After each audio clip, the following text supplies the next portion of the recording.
Boa noite, pessoal. É uma alegria estarmos todos juntos aqui de novo na Escola Orântia, onde a gente busca aprender, crescer, compartilhar todos esses ensinamentos maravilhosos do livro e os ensinamentos de Jesus.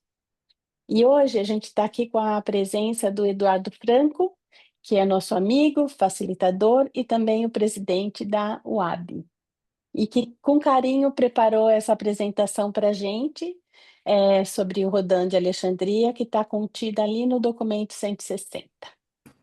Então, que a gente seja aberto ao que ele tem a nos oferecer e que a gente acolha as suas palavras com gratidão. Muito obrigada, Eduardo. A sala é sua. Tá ótimo, Sueli. Obrigado. Eu que agradeço aí o convite para a apresentação. Agradeço a todos aí pela presença. Hoje a gente, como ela falou, a gente vai falar do documento 160, né, o Rodan de Alexandria. Eu já fiz essa apresentação algumas vezes, mas eu fiz algumas mudanças e eu sempre gosto de iniciar falando um pouco de como eu estruturo essa apresentação, né? Geralmente, quando a gente vai falar do documento 160, muitas pessoas elas vão seguindo o documento, né? Vão lendo o parágrafo por parágrafo, parando para refletir a respeito e tal. O que é o jeito tradicional, né, de se estudar. E eu poderia fazer isso também, mas essa apresentação ela é um pouco diferente. Eu estruturei ela de uma forma mais didática e eu sempre gosto de frisar que toda apresentação que a gente faz a respeito do livro, seja ela qual for, de documento, qualquer documento que seja, é uma interpretação. Querendo ou não, a gente não consegue fugir da nossa própria interpretação a respeito do tema, né? Eu falo isso porque o livro, por si só, ele já se explica, né? Ele é autoexplicativo, ele não precisa que a gente venha eh, ensiná-lo, né? O livro não é ensinável. Você tem a sua. O livro foi feito para que você leia e tenha a sua própria interpretação.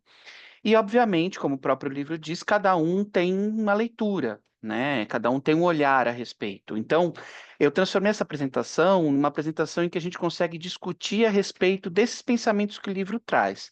E eu não consigo fugir de uma interpretação minha, né? É óbvio que eu tento ser o mais fiel possível àquilo que está no livro, trago trechos, trago tudo, mas eu gosto de frisar isso porque é óbvio que aqui há uma tentativa de explicar um tema que o livro traz muito bem explicado, mas eu tento trazer de uma forma didática e aplicável aos dias de hoje. Quando a gente fala de Rodin e dos ensinamentos de Rodin, que vai ser o principal tópico que a gente vai trabalhar aqui, é, o próprio livro diz que houve uma tentativa, né, ali nos documentos do Rodin, de tentar trazer dentro da linguagem e pensamento modernos aquilo que Rodin falou, né, naquele dia, o que é descrito naquele documento, né, no documento 160 especificamente, e então já há uma interpretação em cima do que ele falou. Então, a interpretação da interpretação, vamos dizer assim, né? Mas eu acho que esse é um dos documentos que eu mais gosto de fazer palestra, porque realmente, assim, acho que tem muitos ensinamentos, muitas coisas que a gente consegue aprender com ele. E e vamos seguir, né? Da última vez que eu fiz foram 5 apresentações, né? De 2 horas cada. Eu vou tentar resumir, mas eu não consigo fugir da participação de vocês. Então, se vocês quiserem participar, a gente pode. Vocês levantam a mão, como a Sueli trouxe.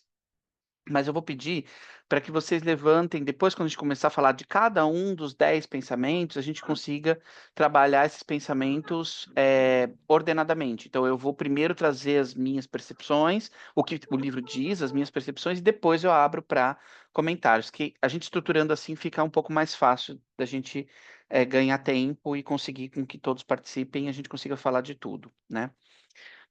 Bom, basicamente essa apresentação foi dividida em 3 partes. Então eu coloco uma parte mais objetiva, né, de quem foi o Rodan de Alexandria, né, o contexto e história conhecida, que é explicada no livro, os 10 discursos de Rodan, que são os 10 temas identificados no discurso, que depois eu vou falar um pouquinho mais sobre isso, que praticamente toda essa apresentação vai girar em torno desses 10 discursos, e algumas conjecturas sobre Rodan, para a gente refletir e porque nem tudo a gente sabe que aconteceu, então a gente consegue aí conjecturar algumas coisas com base até mesmo em outros documentos, tá? Mas eu vou tentar me ater a esse documento, porque o 161 também fala de Rodin, mas como vai ter uma outra pessoa que vai apresentar isso depois, eu vou tentar me conter dentro do 160, apesar de inevitavelmente ter que trazer um outro elemento do 161, mas obviamente depois isso vai ser trabalhado mais detalhadamente depois, tá?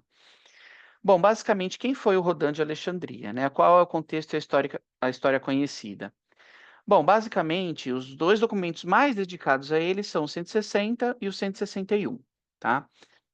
Mas tem outros documentos, vocês vão ver que tem outros documentos em que é mencionado o Rodin, e aqui eu vou trazer um pouco desses documentos também. Mas, basicamente, diz que ele era um filósofo grego de Alexandria, é, e o próprio livro diz que ele é, peraí, deixa eu me tirar daqui da frente, um dos maiores da sua raça que se tornou um crente na palavra de Jesus, né?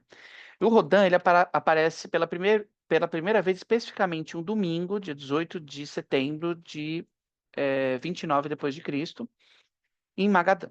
Então, basicamente, o livro começa a descrever ele nesse momento. Ele havia se tornado recentemente um discípulo de Jesus, tá? Por meio dos ensinamentos de um dos colaboradores de Abner, né? Que o Abner, que era o dirigente nazareno dos 12 apóstolos, João Batista, né? Então, basicamente, através dele, ele se tornou um discípulo, né? De alguma forma. Então, no documento 160, ele fala que ele era sinceramente empenhado na tarefa de harmonizar a sua filosofia de vida, adequando aos novos ensinamentos religiosos de Jesus, e viera a Magadã esperando que o mestre conversasse com ele sobre essa questão.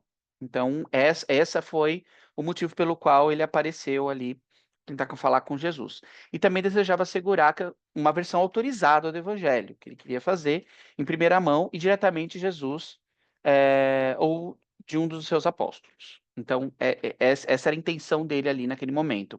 E todo o documento 160 vai narrando esse momento, né? Vai contando isso, né? Estou resumindo, né? Como eu falei, a gente não vai parágrafo por parágrafo, a ideia é pegar a essência, né?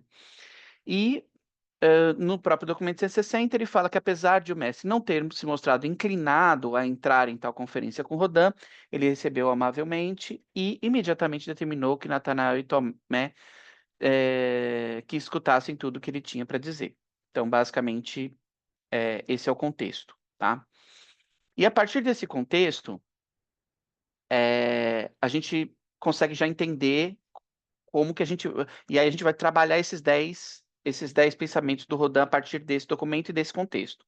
Mas ele também aparece em outros momentos do livro, como eu falei. No documento 162, é mencionado que na festa de tabernáculos, Tomé e Natanael vieram depois, havendo sido retardados pelas conversas de Rodin. Mas isso aí vai ser para esse documento específico.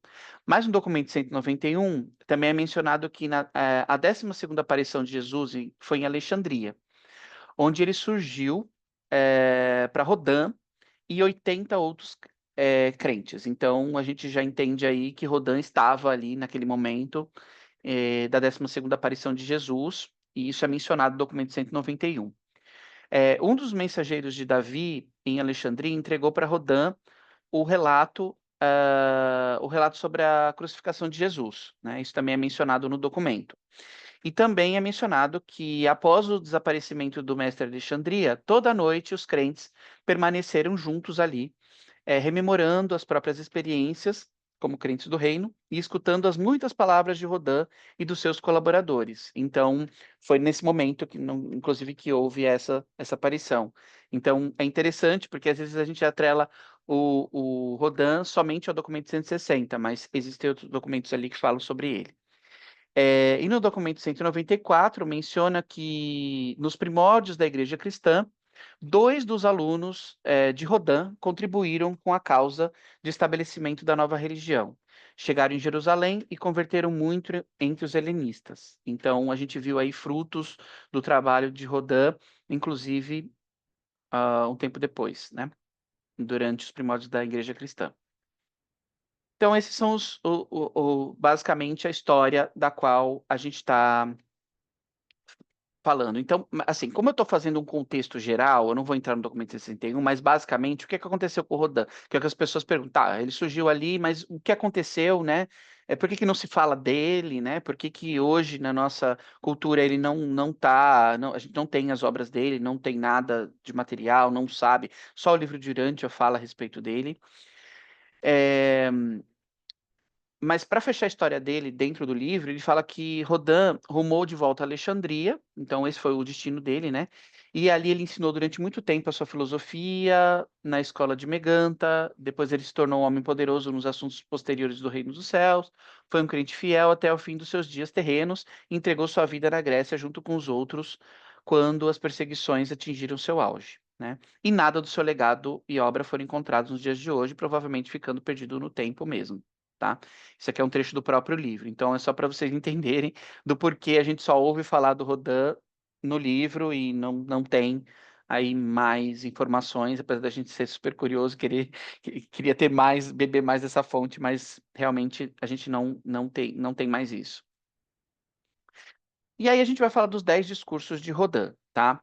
Eu chamo de.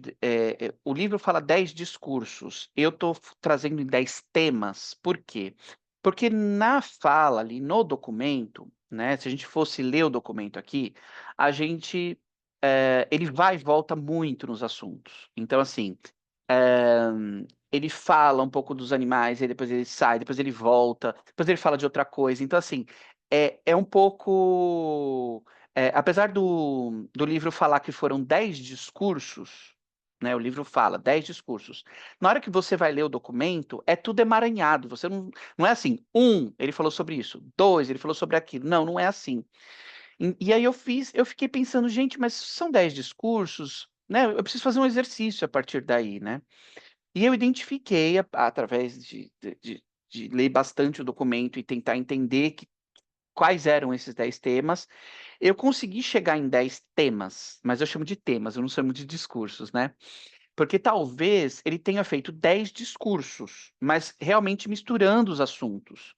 Mas, coincidentemente ou não, ao ler o documento e tentar pegar conceitos do que foi dito ali, eu cheguei a 10 temas. Coincidência? Não sei, né? Mas eu cheguei a 10 temas. E aí são esses 10 temas que a gente vai trazer. E como que é feito, como que vai ser feito isso? Então, é, aqui eu trago uma introdução do livro sobre os discursos do Rodin para a gente ter esse panorama que eu falei agora. Então, no domingo cedo pela manhã, o Rodin deu início a uma série de 10 discursos, é isso que o livro fala, para Natanael, Tomé, e um grupo de uns 24 crentes que se encontravam em Magadã, tá?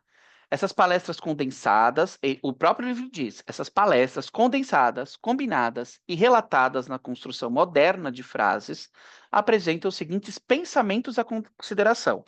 Por que que eu destaquei essas palavras? Porque ele traz os pensamentos desses 10 discursos. Não significa que são 10 pensamentos, nem que são 10 temas, né? Essa questão dos 10 temas que eu trago, como eu disse, é porque eu consegui identificar 10, mas se alguém um dia conseguir identificar mais de 10, ou achar que dois assuntos que eu estou trazendo são o mesmo, a gente também pode discutir, e eu acho que é isso que é o interessante, né? É o que eu falei para vocês no início. Toda leitura ela é uma interpretação individual. Essa é a minha interpretação, né? Através da, da minha leitura. E é óbvio que a gente contribuindo aqui uns com os outros para aprender mais, a gente vai conseguir ampliar essa minha visão, que obviamente, como toda visão, ela é limitada, né?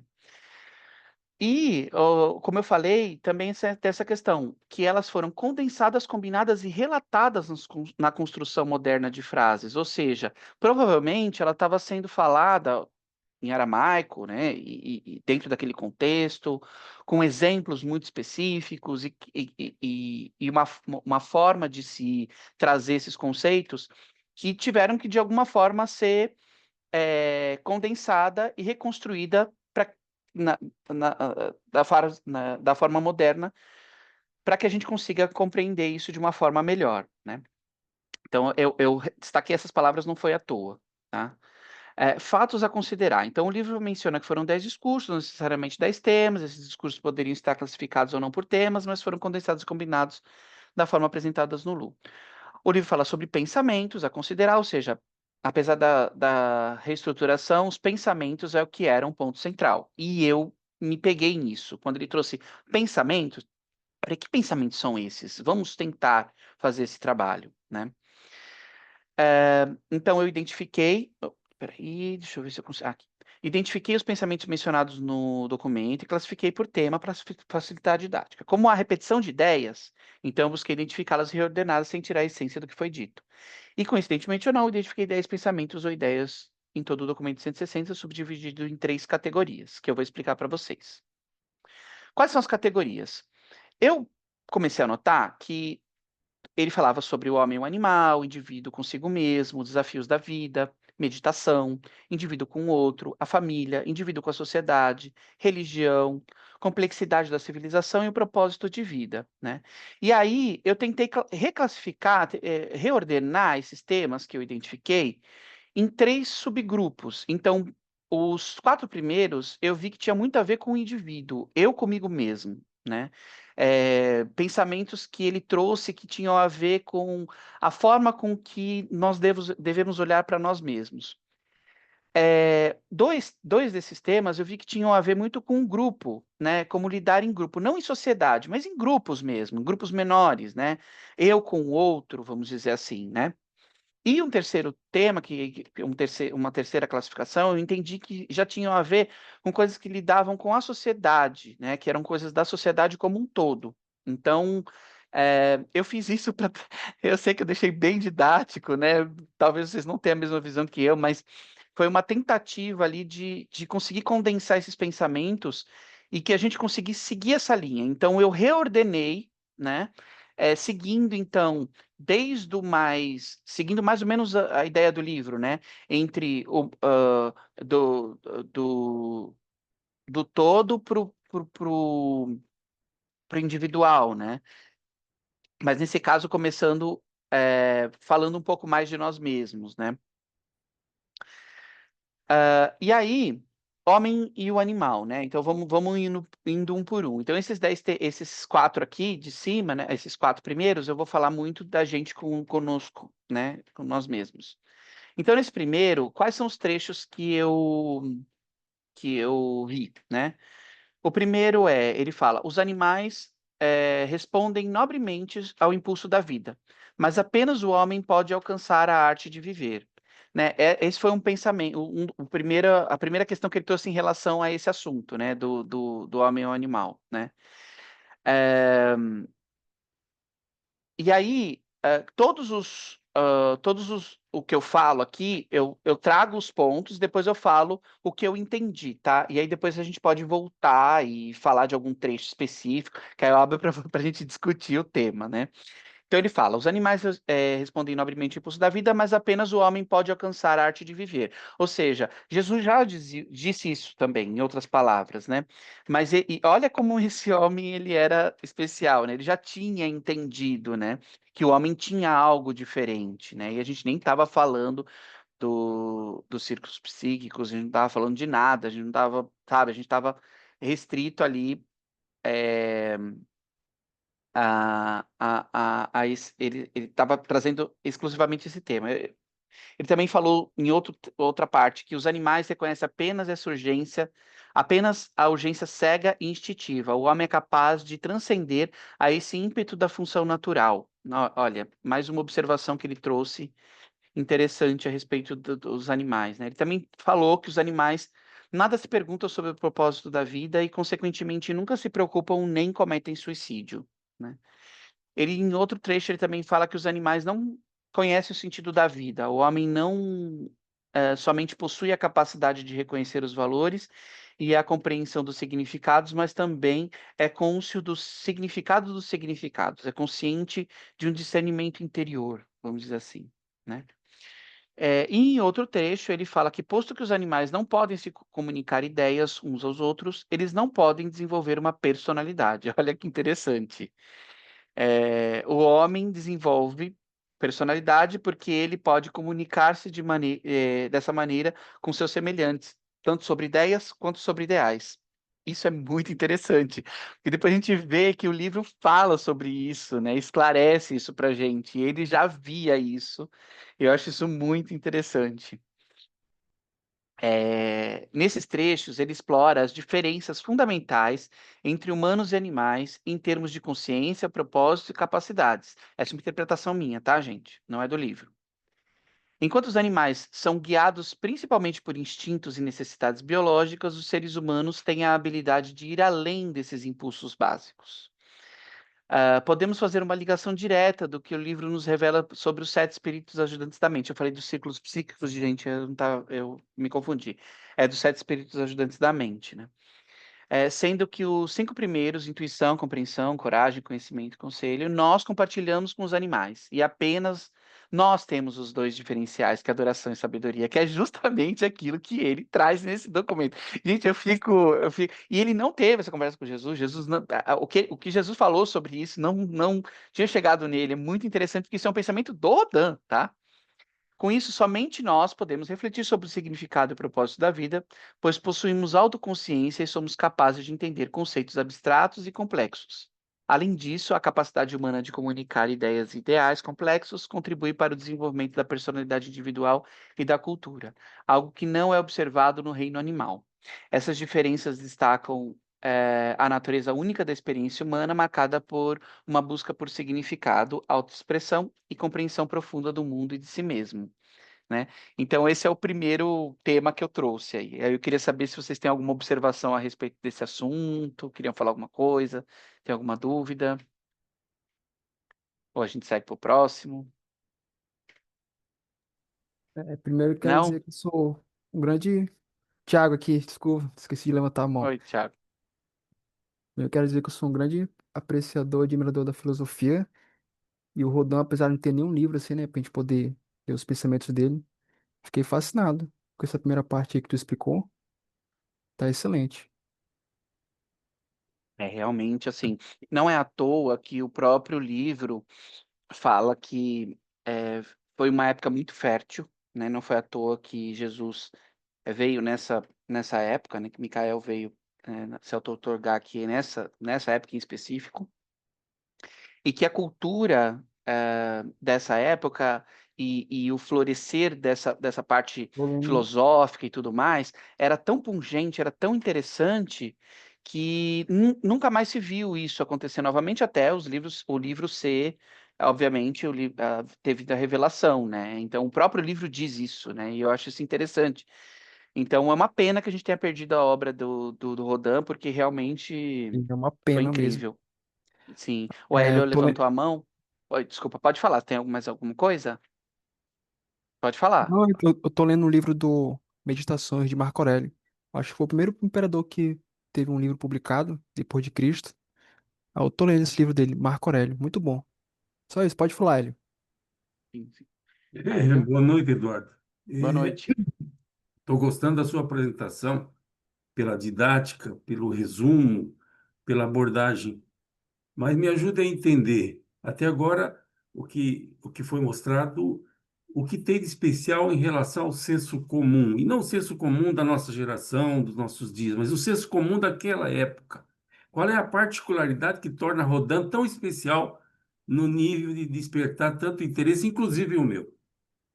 Eu acho que ao longo dessa apresentação, são 2 dias, né, de 2 horas cada, tem bastante coisa ainda por vir. Eu acho que no final você vai conseguir entender um pouco mais a respeito do porquê Rodin era tão especial. E não sou eu que estou dizendo isso, foi o próprio livro que disse isso através da sua própria atitude de colocar Rodin para a gente. Ele criou um documento para o Rodin, né? Então a revelação ela veio trazendo um documento só para Rodin. Então, é muito uma percepção dos próprios reveladores, né? Se ele trouxe é porque tem algum motivo, né?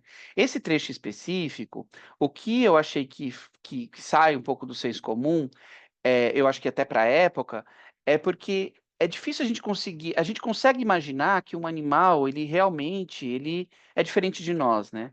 Mas conseguir pontuar exatamente que são pelos mesmos motivos que a gente sabe que são dos sete espíritos ajudantes da mente, é que é o mais interessante desse pensamento, porque não foi algo que foi trazido para ele, foi algo que nós, através da nossa experiência como sociedade na época até então, conseguimos, através do próprio Rodin, chegar à conclusão, né? Sem uma revelação que trouxesse essa informação para a gente.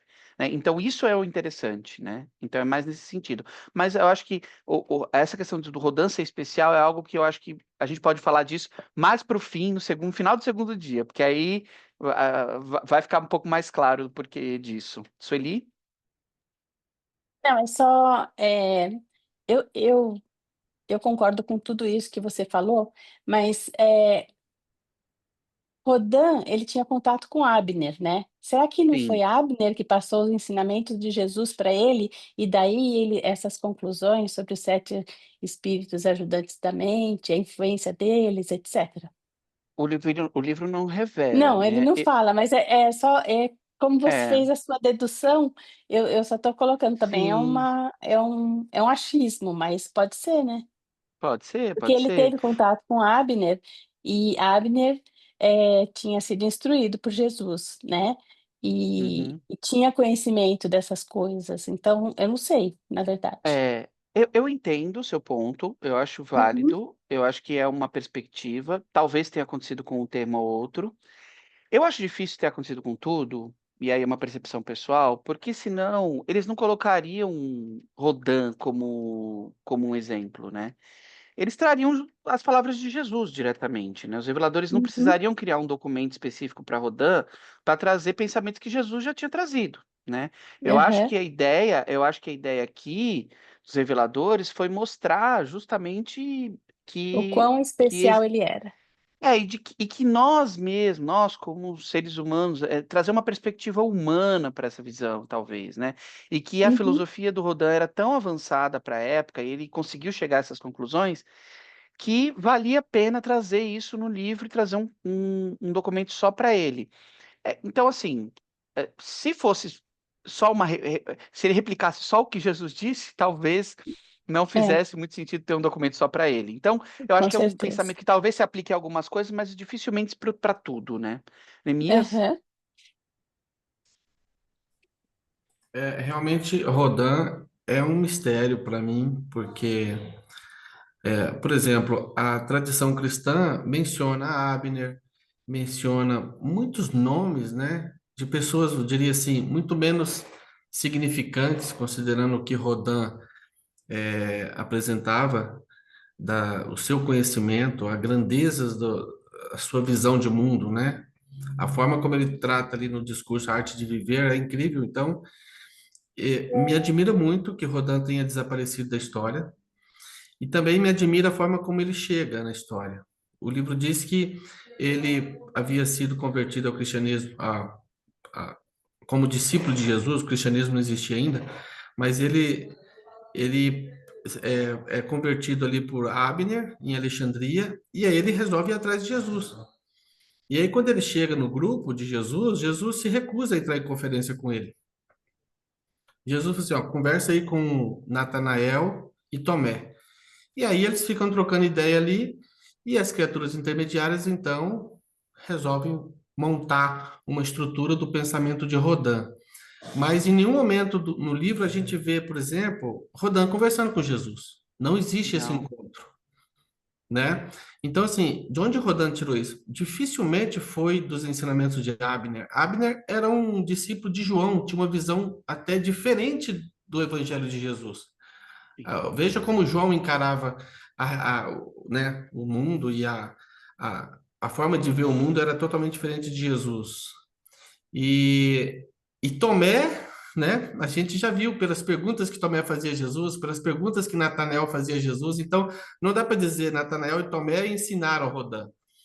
Então, isso de Rodin é algo que eu entendo que seja dele próprio, talvez um contato muito íntimo com o ajustador, não sei, mas que me parece muito claro que ele não aprendeu nem com Abner, nem com Natanael e nem com Tomé. Na verdade, ele estava ensinando eles, né? Pelo que a gente vê. E quando fala de todo esse discurso dele, é como se Rodin estivesse explicando a eles e dizendo assim, Jesus, explicando o evangelho de Jesus, né? A mensagem de Jesus aos discípulos que haviam passado, sei lá, passaram mais de 3 anos de contato direto com Jesus. Rodin aparece do nada e sabia muito mais que todos eles. Então, realmente, é uma figura muito curiosa e é um mistério, tanto pela forma que chegou, como a forma que desaparece da história. É muita coisa, se a gente for olhar, Neemias, muita coisa apareceu. Muita, a maioria, se a gente for pensar, né? Se a gente for pensar em diversas culturas, elas desapareceram, e até o próprio livro traz algumas coisas que aconteceram na história, e simplesmente a gente não tem mais informação, porque foi destruída ao longo da história, né? É como eu falo que. Eu falo não, né? Se a gente for assistir, por exemplo, documentários a respeito do Tancamon, não é que ele foi um grande um grande eh, como que eles chamavam? Faraó. Faraó. Não é que ele era um grande faraó, mas na verdade o que mais chamava a atenção dele é que ele foi encontrado intacto, com diversas coisas que se não tivessem ali, se não tivessem sido descobertas, dificilmente a gente saberia que existiam, né?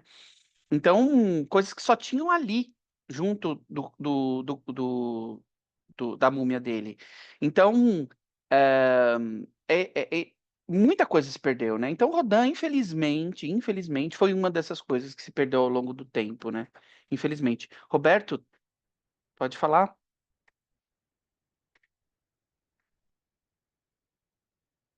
Ó, Roberto, tá boa sem. Oi. oi, Eduardo.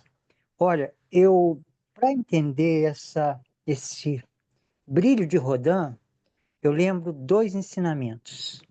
Que a civilização ocidental ela é baseada no direito romano, na filosofia grega e na religião judaica.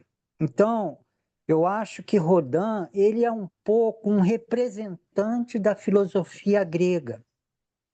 E então a linguagem dele, além de ser uma forma, uma expressão mais próxima dos humanos, é mais próxima dos gregos, que fundamentaram a filosofia, a lógica do pensamento de nós ocidentais. E segundo o livro de Urântia fala que de todos que Abner foi o que se manteve mais fiel à religião de Jesus.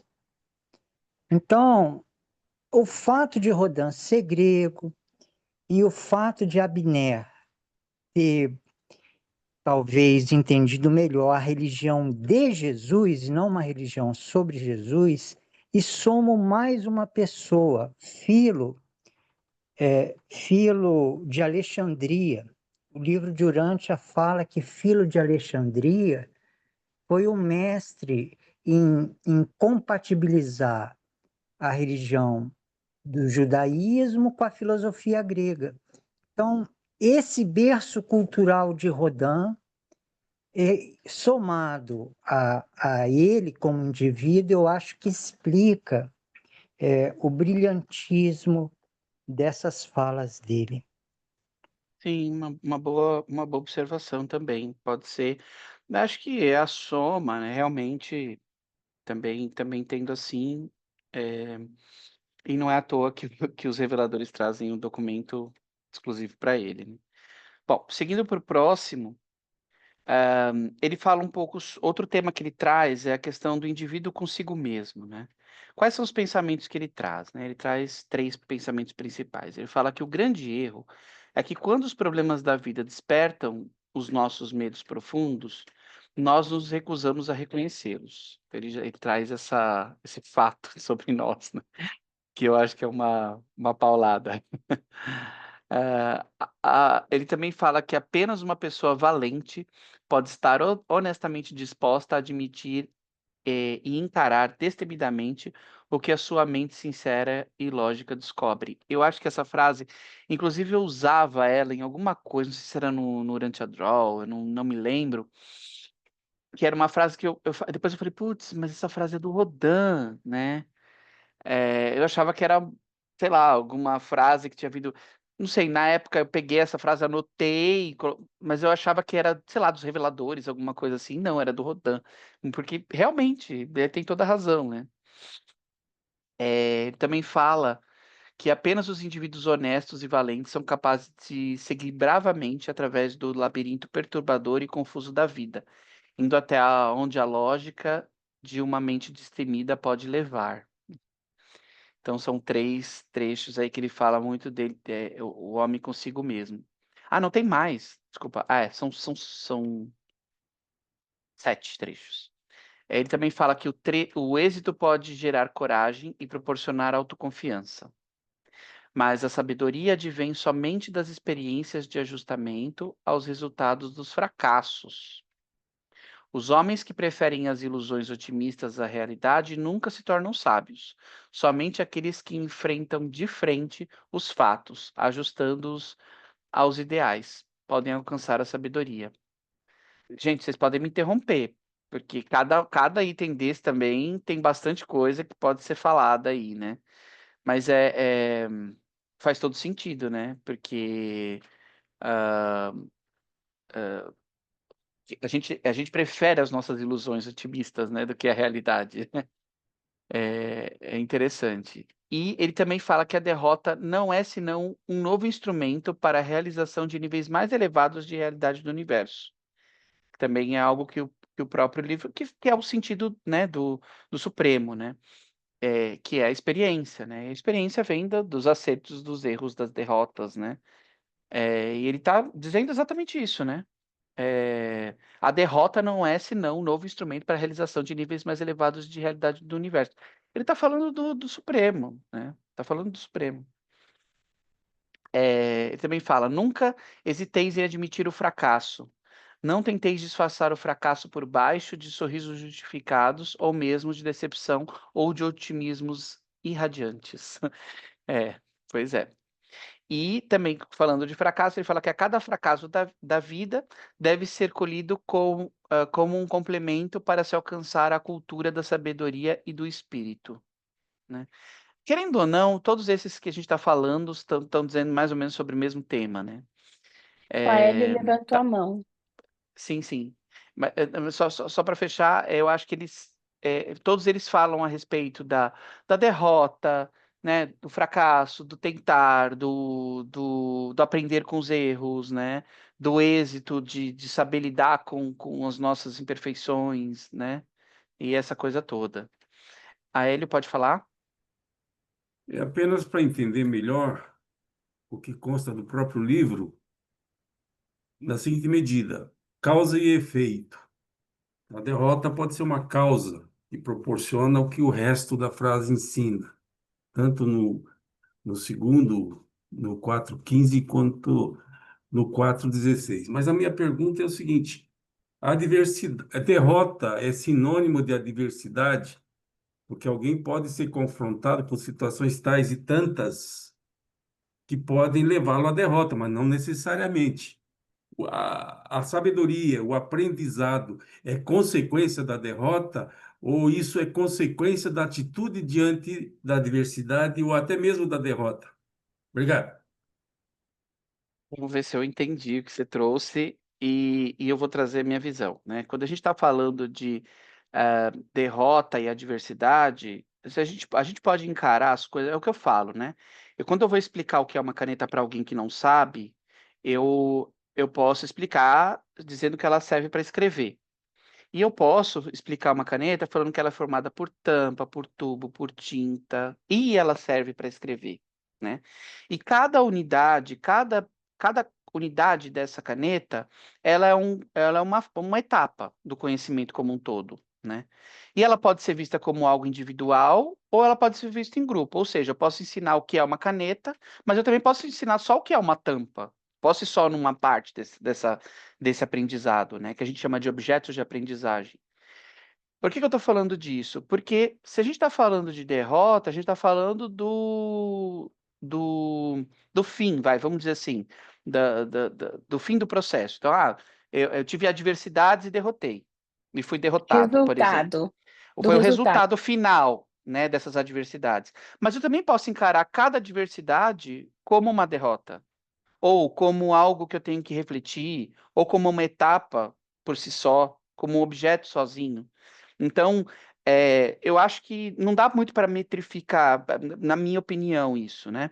Mas quando eu falo de adversidade, as adversidades fazem com que a gente aprenda, e nada mais do que a gente está falando do que da razão do Supremo, da razão da nossa existência.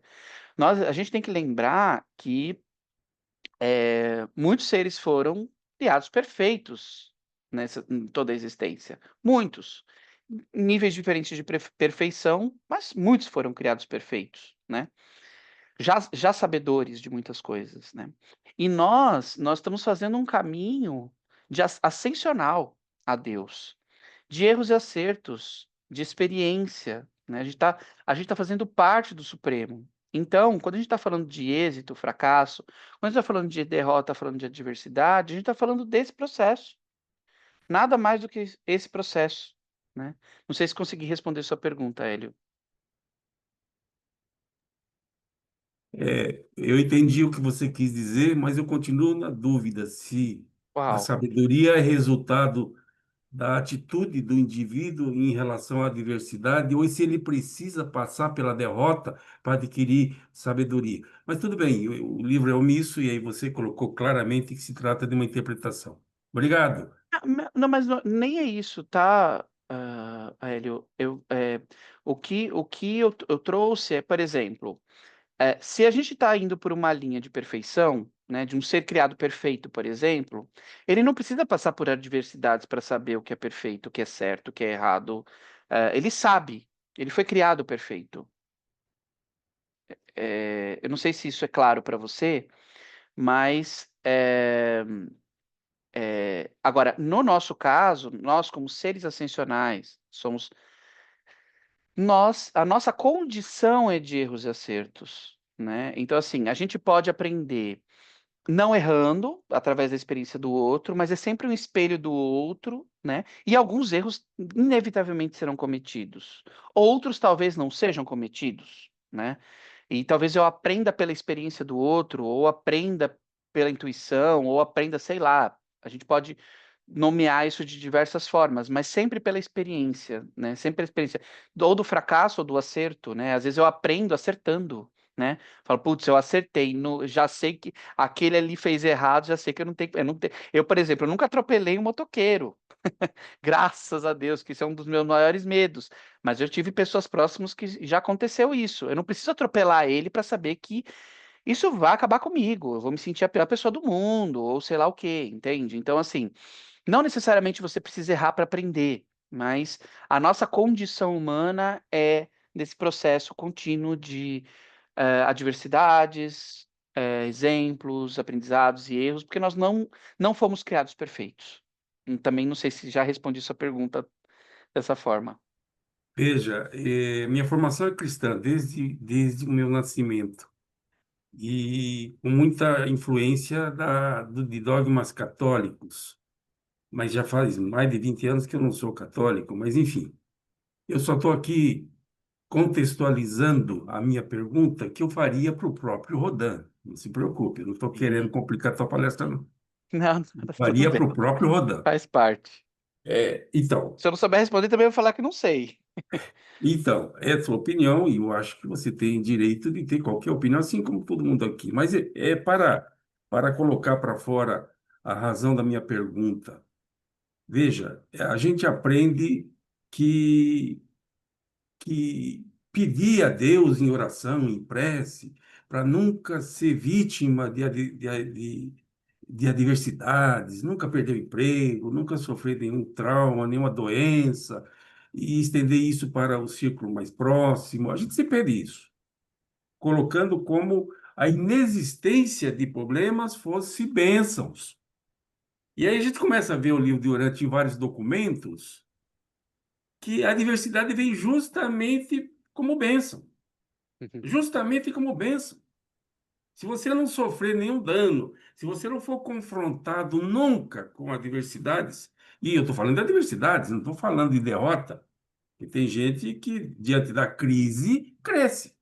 Não sofre derrota nenhuma, mas ele diz assim: sai do lugar comum, sai do conforto e diz: não, que bom que me aconteceu essas coisas, que bom que eu aprendi que não devo confiar em todo mundo, que bom que eu aprendi que tem que ser zeloso, cuidadoso, previdente. Eu não cheguei a sofrer dano real, mas serviu para mim. Veja, quando fala disso, não estou falando de perfeição. Eu acho até que lá em Avona o pessoal deve dizer: puxa vida, esse povo aí de carreira ascendente são privilegiados. Olha só como eles são privilegiados. Sim, Eles têm a oportunidade de perder, de potencialmente perder. Mas a questão toda vai mais longe. E quem de fato sofreu um dano, quem de fato perdeu, quem de fato eh, teve um prejuízo real, material ou até psicológico e espiritual. Qual é a atitude desse? Porque você vai ter vários grupos, mas entre dois, aquele que se entrega de modo definitivo, que vira um lixo, e aquele que diz, não, eu sou mais que isso.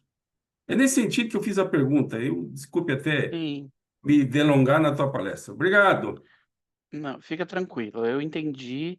Muitas dessas perguntas talvez a gente não tenha resposta, nem Rodan teria, porque eh, são perguntas que eu acho que a gente nem a revelação traz, e a gente vai ter que saber depois como que a gente vai lidar, por que que a gente tem que viver dessa forma, né? Por que que o erro tem que fazer parte do nosso aprendizado, e isso é uma coisa, é um mistério realmente, né? Essa é uma dúvida também minha. Caio, pode falar.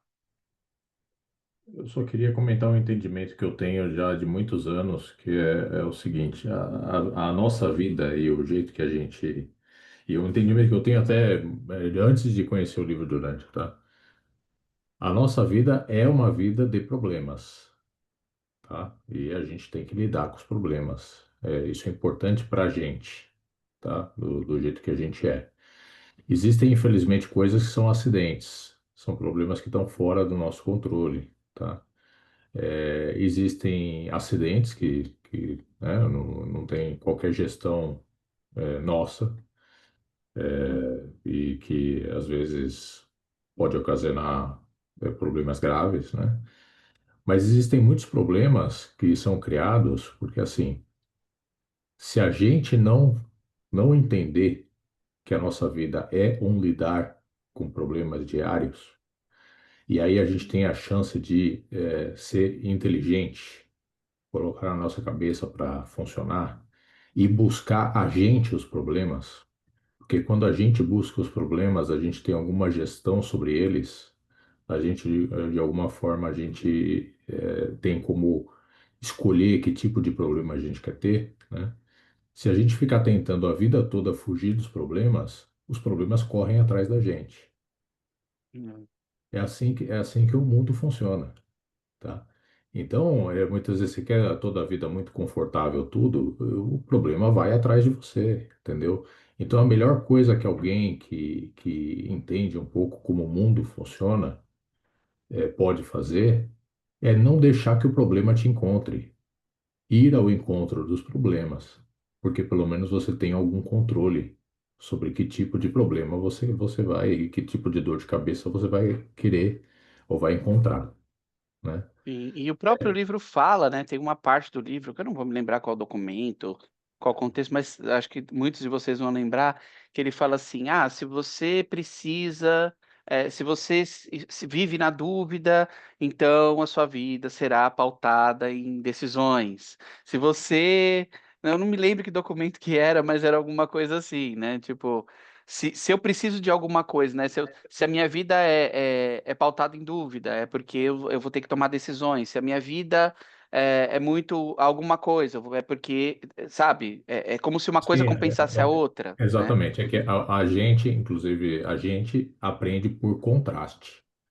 Uhum, Isso sim, que você estava falando, de você não precisa atropelar um motoqueiro para saber que vai ser algo ruim, né?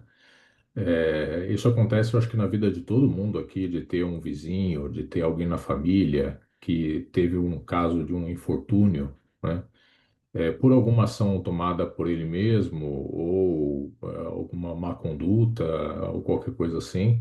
E isso, querendo ou não, acaba servindo para a gente como um modo de checagem, né, de um contraste, que a Uhum. gente acaba aprendendo por tabela, né, das coisas, né? Mas, de novo, o nosso tipo de criação é esse. A gente cria um caráter forte, a gente está fazendo a obra, de Deus, do jeito que Deus fez, né, no caminho que Deus fez para a gente trilhar, quando a gente encara essas coisas de frente, né? As lógicas que a gente tem controle, que a gente pode ter controle. Acho que a única questão aqui, de novo, acidentes não tem como, a gente não tem, né, como controlar. Uhum. Mas as coisas que a gente consegue controlar, né, a gente deve ir atrás dos problemas e não ficar fugindo deles, senão eles pegam a gente, né? Em algum momento eles acabam alcançando a gente. Sim, sim, concordo.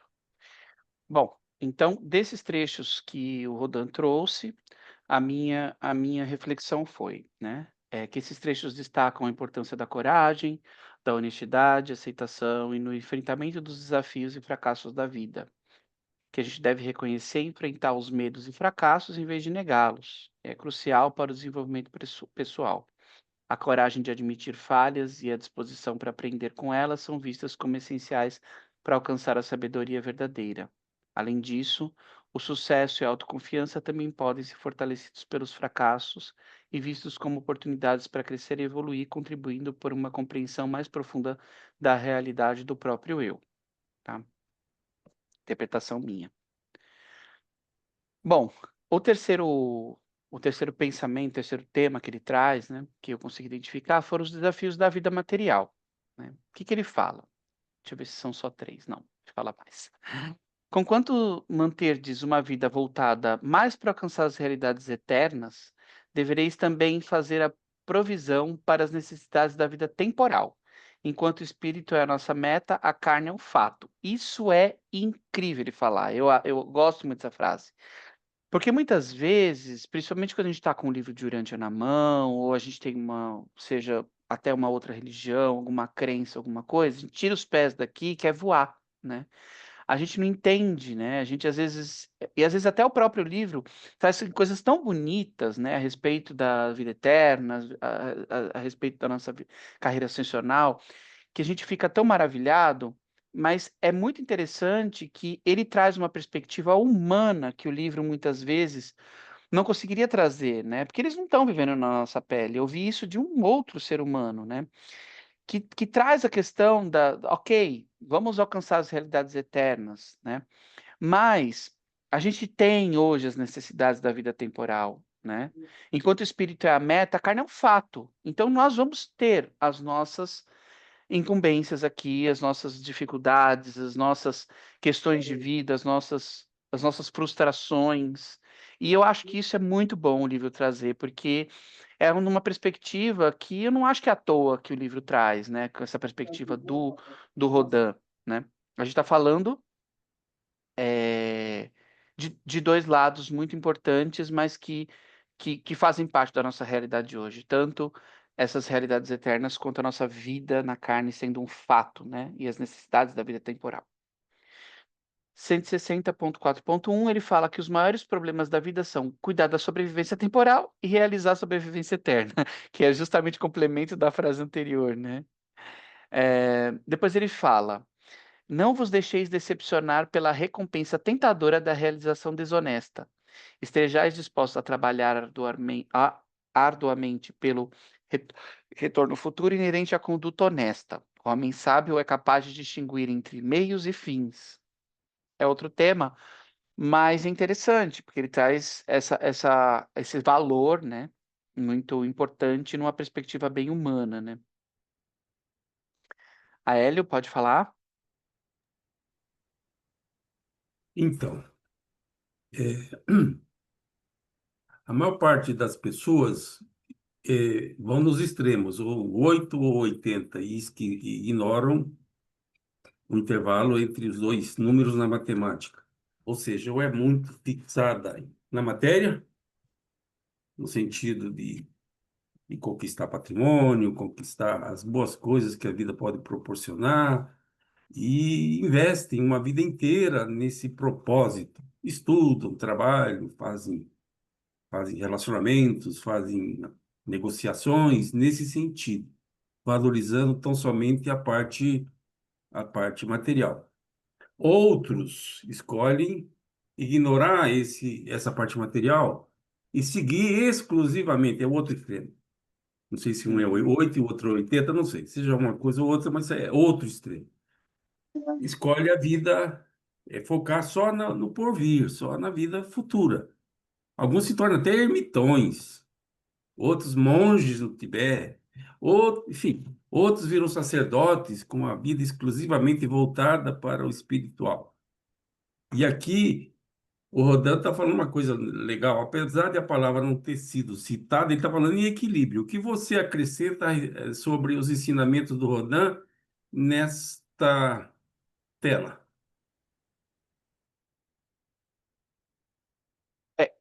Eu gostei dessa reflexão, Hélio, e eu complemento trazendo um outro ponto, né?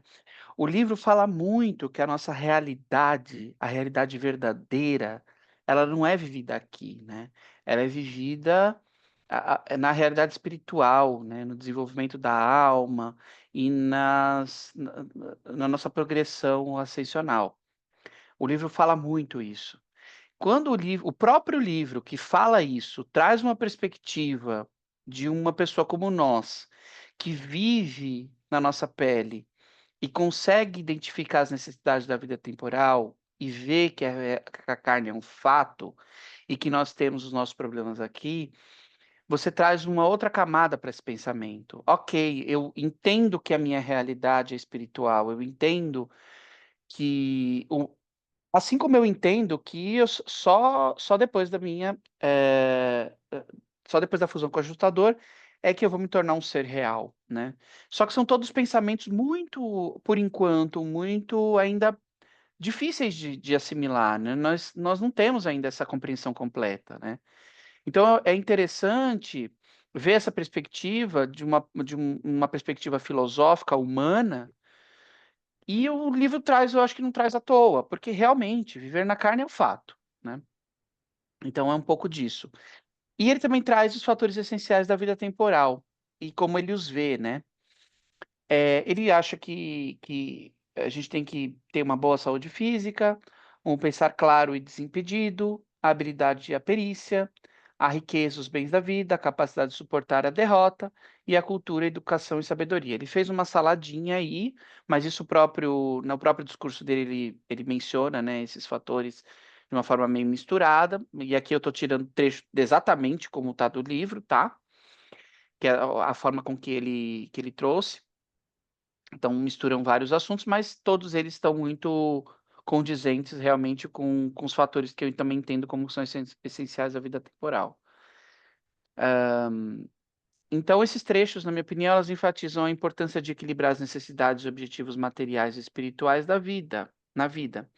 Embora seja crucial aspirar às realizações espirituais e eternas, não se deve negligenciar as demandas e práticas físicas da existência cotidiana. A vida envolve tanto a busca pela sobrevivência física, quanto pela realização espiritual, pelo menos nos dias de hoje, né? Vivendo na carne. Além disso, Rodin destaca a importância da integridade do trabalho honesto em contraposição à busca de ganhos imediatos através de meios desonestos. E a sabedoria reside em conhecer a diferença entre os meios utilizados para alcançar um fim e o valor do fim em si, né? Os elementos essenciais para uma vida temporal bem-sucedida incluem a saúde física, o pensamento claro, as habilidades e competências, os recursos materiais, a resiliência diante das adversidades e uma boa educação e sabedoria. Aqui eu tentei juntar todas as ideias num pensamento, né? Dele falando a respeito desse tema. Alguém quer fazer algum complemento? Falar alguma coisa?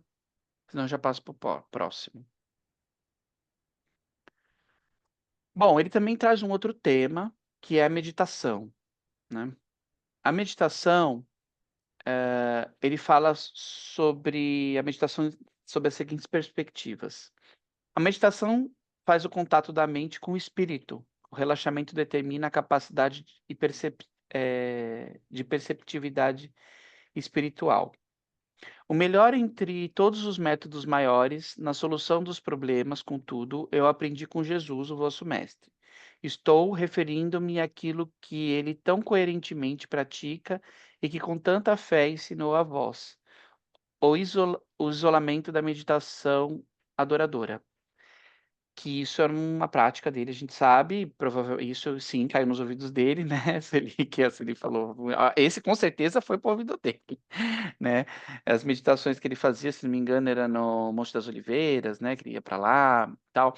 Então, e isso é uma prática que eu achei desde quando eu li o livro pela primeira vez, sempre fiquei pensando muito nessa parte, não só do que Rodin falava, mas do que Jesus fazia. E isso vira uma prática na minha vida. Quando eu estou muito cheio muito atribulado, eu tiro um tempo para meditação. Eu tenho que fazer isso, porque não existe, a gente não é uma máquina, gente. A gente não, né, a gente precisa desses momentos de descompressão. Isso eu aprendi com a vida. Antes não, quando eu trabalhava em empresa, eu trabalhei durante muitos anos em grandes empresas, e era uma loucura tão grande, era uma pressão tão grande, e eu não me dava folga, eu não me dava o tempo de parar para refletir, para fazer esse momento de entendimento, e eu vi que. E eu dava desculpa de que era por conta do ambiente, por conta das pessoas, por conta do chefe, por conta da minha situação, por conta da falta de tempo. E quando eu impus isso na minha vida, isso mudou completamente, porque eu falei, gente, eu tenho que ter tempo, não é uma escolha minha. Eu preciso ter esse momento de descompressão, né? Eu preciso me isolar, né? Seja para uma meditação adoradora, como está sendo dito aqui, sendo para uma reflexão e uma conexão comigo e com o meu ajustador. Preciso disso, eu preciso, né? Nesse costume que Jesus tem de sair tão frequentemente de se isolar para comungar com o Pai do céu, é que deve se encontrar a técnica não apenas para reunir forças e a sabedoria, a fim de lidar com os conflitos ordinários da vida, mas também para apossar-se da energia necessária à solução dos mais altos problemas da natureza moral e espiritual. É isso, é o complemento do que já foi dito. O relaxamento gerado na adoração, comunhão espiritual, como prática praticada pelo mestre, alivia a tensão, elimina os conflitos e aumenta poderosamente os recursos totais da personalidade. De onde vem então a energia para fazer as grandes coisas? Vede o vosso mestre. Ainda agora está longe das montanhas, enchendo-se de energias, enquanto nós estamos aqui gastando energias. Olha, ele fez uma reflexão filosófica em cima de fatos que ele via, né, e que ele ouvia, né? Essa parte aqui com certeza teve a influência de Abner e daquilo que ele via, né? Isso aí sem dúvida nenhuma. Mas há uma reflexão a respeito disso, né? Então isso aqui é interessante. Hélio, pode falar. É, essa primeira frase no 3.1, eu vou lê-la para facilitar. A meditação faz o contato da mente com o espírito. E vem o meu primeiro questionamento. Esse espírito é o ajustador? É o espírito da verdade? É o Espírito Santo? É o eu interior? Eu Porque acho que muita mais gente... importante, então, o mais importante da gente entender é o contexto dessa frase. Essa não é uma frase de um revelador. Essa não é uma frase do livro que você encontra num outro capítulo. Não. Essa é uma frase de Rodin. Em momento algum aqui, né, o livro valida isso, né, de que a meditação faz o contato da mente com o espírito. Isso é o que Rodin dizia, né? Ok, o livro replicou, né? Mas ele replicou os pensamentos, trazendo para uma realidade. Então, isso a gente também tem que entender o contexto, porque não necessariamente isso é uma realidade, né? A meditação não necessariamente faz o contato da mente com o espírito. Com certeza, a meditação, pela forma com que a gente conseguiu observar, tanto com Jesus quanto que aí é possível verificar, a meditação traz benefícios de um contato interno, né? Em momento algum também a gente vai saber se é realmente com o espírito ou se é com o que você está desenvolvendo, que é a sua própria alma, ou se não, em momento algum isso pode ser levado como uma realidade completa, dentro desse contexto. Eu estava fazendo só o preâmbulo, mas você já respondeu o que eu ia perguntar, pelo menos uma fração do que eu ia perguntar. Então, já que você respondeu uma parte, eu vou na outra parte do que eu ia perguntar. Você já disse basicamente o que eu queria saber. É o pensamento de Rodin. E eu ia pedir para você harmonizar o pensamento de Rodin com os ensinamentos do livro de Urântia. Você já deixou claro que é o pensamento de Rodin. Torna Sim. o Rodin, para mim, um tipo mais especial do que eu já achava, ou eu começo a questionar Rodin. Mas, enfim, Isso, isso, não, deixa eu então, só isso também concluir, é por favor. importante trazer. Desculpa, Mas só deixa eu fazer concluir, vamos fazer a Pode falar. pergunta, você faz a resposta completa. A minha pergunta com relação a isso é as pessoas que não usam da estratégia, da lógica, do protocolo de meditação, elas estão sabotando a si mesmas no seu entendimento? Olha, vou primeiro responder essa pergunta. Eu não tenho esse gabarito para dizer se tá ou não desrespeitando a si próprio. Realmente, assim, o livro não fala nada a respeito disso, tá? Rodin traz a meditação como um fator observacional do que Jesus fazia e como ele agia em relação a esse assunto. Agora, o livro não fala que a meditação é fundamental, assim, de uma forma muito categórica. O que a gente pode eh, entender é que, com certeza, da forma que era feita por Jesus, era uma prática, no mínimo, eh, que, que o beneficiava e que, se a gente conseguir replicar de alguma forma essa prática no nosso dia a dia, a gente, de repente, consegue ter algum benefício com isso, né?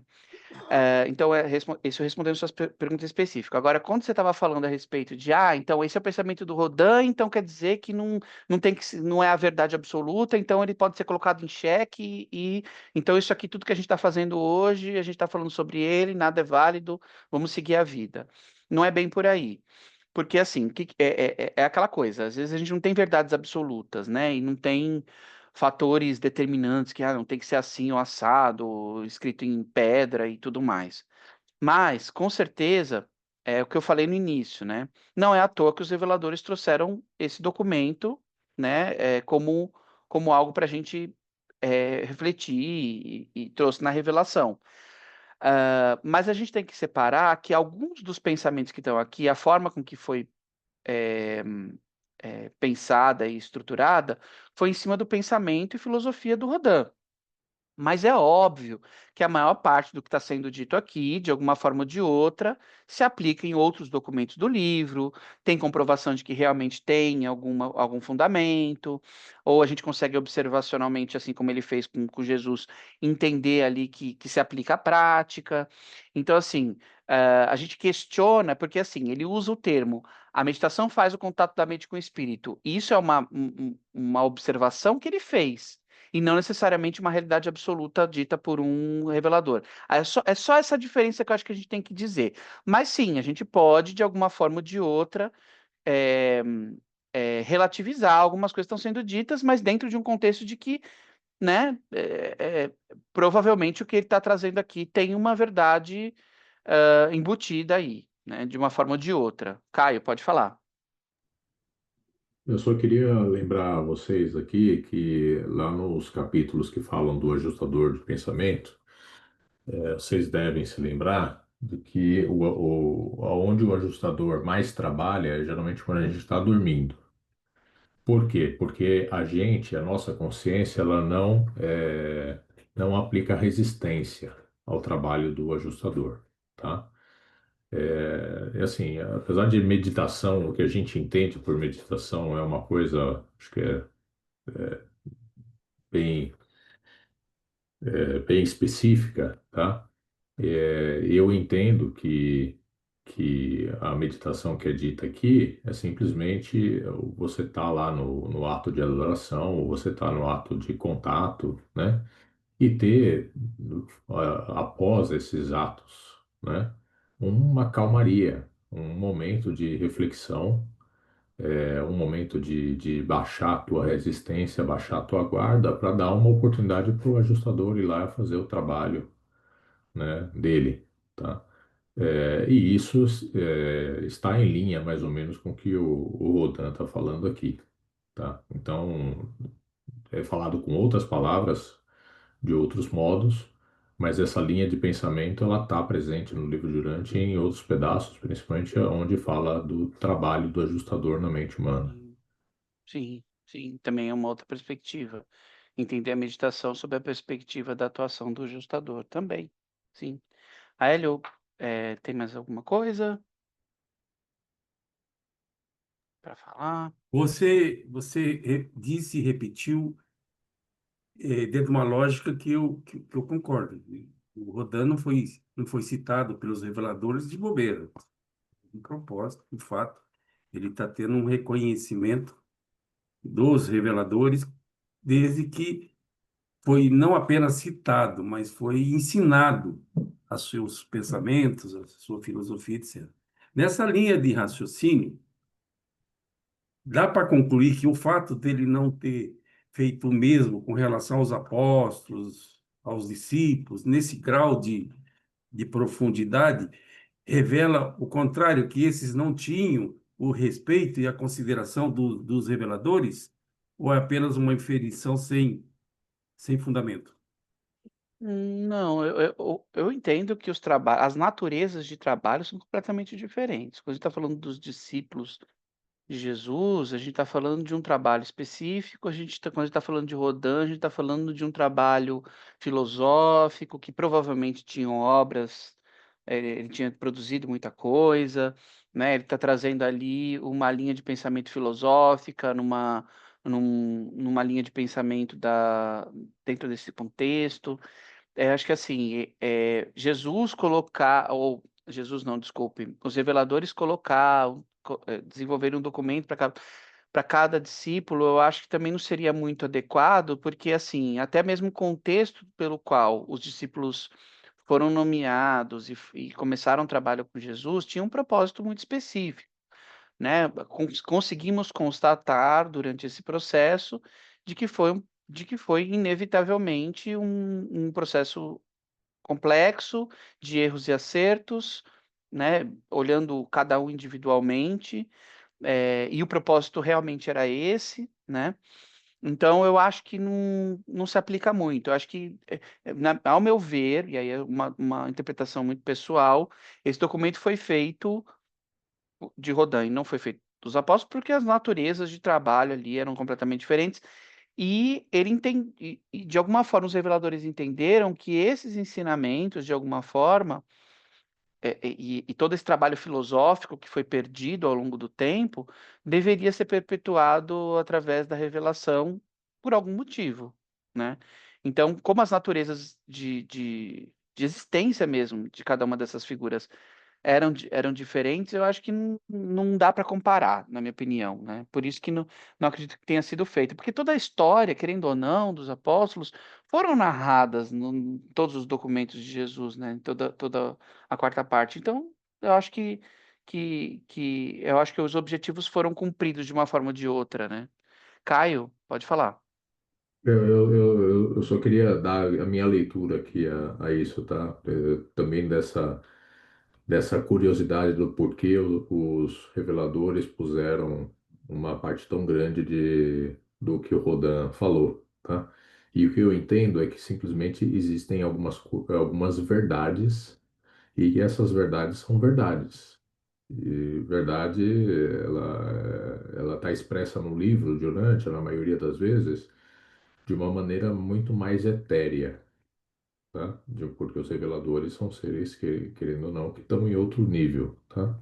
E Rodin, nesses trechos aqui, ele fala dessas mesmas verdades que são faladas em outras partes do livro, mas do jeito dele, um jeito mais humano, organizado de maneira mais humana, que talvez seja mais tangente para a gente, né? Inteligível para a gente, tá?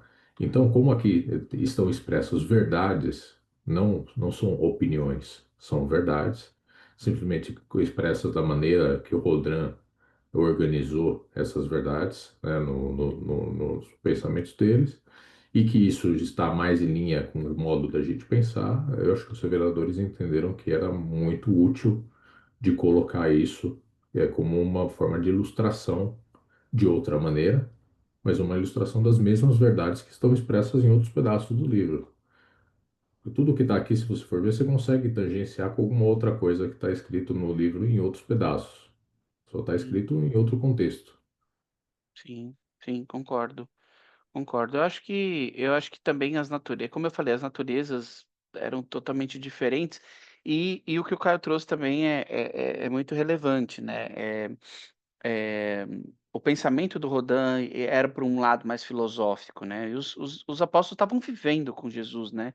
Estavam aprendendo, estavam questionando, estavam servindo como exemplos, estavam errando, acertando, estavam ali no dia a dia. Rodin não, Rodin estava no trabalho filosófico de desenvolvimento das obras dele, das coisas, enfim, dos pensamentos. Então, eu acho que, por isso, eu acho que foi feito dessa forma, né? Eu acho que faz bastante sentido. Bom, o que que eu entendo dessas partes, né? Esses trechos destacam a importância da meditação, relaxamento e da oração na vida espiritual e pessoal. A prática regular da meditação e do relaxamento não só facilita o contato com a receptividade ao espírito, isso eu acredito. Por que que eu estou fazendo esse adendo? Porque lá ele diz que é um contato com o espírito, e aqui eu acho que facilita sim, um contato e receptividade, mas eu acho que não da forma com que foi colocado ali, mas é uma interpretação minha. Mas também ajuda a reunir forças e sabedoria para enfrentar desafios da vida, tanto comuns quanto aqueles de natureza moral e espiritual. E só destacando, gente, eu acho isso porque a gente sempre cai na mesma armadilha, né? Que o livro fala que a gente sempre vai cair. De achar que a gente está se comunicando com o ajustador, de que a gente está, né? Então, assim, às vezes num processo de meditação, a gente cai nessa armadilha, né? Então, geralmente a gente vai cair na armadilha mesmo, não na realidade, né? Achar que a gente está se comunicando e tal, e não é bem assim esse efeito, né? Essa relação causa-efeito, né? Com relação à meditação e ao espírito. Não vejo assim. Então, eu prefiro sempre evitar essa interpretação, porque o próprio livro fala que a gente muito facilmente cai nessa armadilha. A prática, já li essa parte, então, a técnica de se isolar para meditar e adorar, exemplificada por Jesus, é vista como meio eficaz de aliviar tensões, resolver conflitos e fortalecer a personalidade. Além disso, Rodin enfatiza-se que o afastamento temporário das atividades cotidianas para se recarregar espiritualmente é crucial para manter a energia necessária para realizar grandes feitos, né? Então, esse é o resumo dessa parte. E a quinta, vamos fazer essa quinta aqui, a gente discute mais um pouco e a gente finaliza para ter as outras 5 para a próxima, né? Aí, só lembrando, pessoal, eu falei que foram 5 apresentações, mas não foi a de Rodin. Eu acho que a que eu fiz as 5 foi da Mota, né, gente? Que eu fiz 5 foi da Mota, não foi de Rodin. E foi Rodin a era uma Mota só. que foi no café. E a Foi a Mota foi no moto. café, exatamente, e Rodin foi no encontro. Foi isso mesmo. Uhum. Vocês estavam certos, desculpa. Porque eu tô vendo aqui o material, tô falando, não, isso não dá 5 encontros. Aí eu lembrei. E o quinto tema era indivíduo com o outro, né? A gente já vai entrando, a gente sai daquela perspectiva, né, que a gente começou lá do animal, relação do animal, homem, comparação com o homem, né? As relações internas, e agora a gente começa a partir da filosofia do Rodin, quando fala do indivíduo com o outro, né? Ele fala que a associação de personalidades e o afeto mútuo são uma segurança eficiente contra o mal. Interessante. As dificuldades, penas, derrotas e desapontamentos são mais dolorosos e desalentadores quando suportada a sós. Que interessante, né? Ele traz essa questão da associação de personalidades, essa coisa toda que a gente sempre fala e o livro fala, né? até mesmo em relação às conquistas, né? O próprio livro fala, e eu estou falando dos reveladores, tá, gente? Fala que os seres, as pessoas, os casais, por exemplo, eles conseguem conquistar muito mais juntos, porque justamente é uma associação, né? São dois, né? Ele fala também dessa questão eh, de que a gente não faz nada sozinho, né? Que a gente depende do outro, né? Então, aqui o Rodin ele só vai validando um pouco desse pensamento que já a gente vê também em outras partes do livro, né?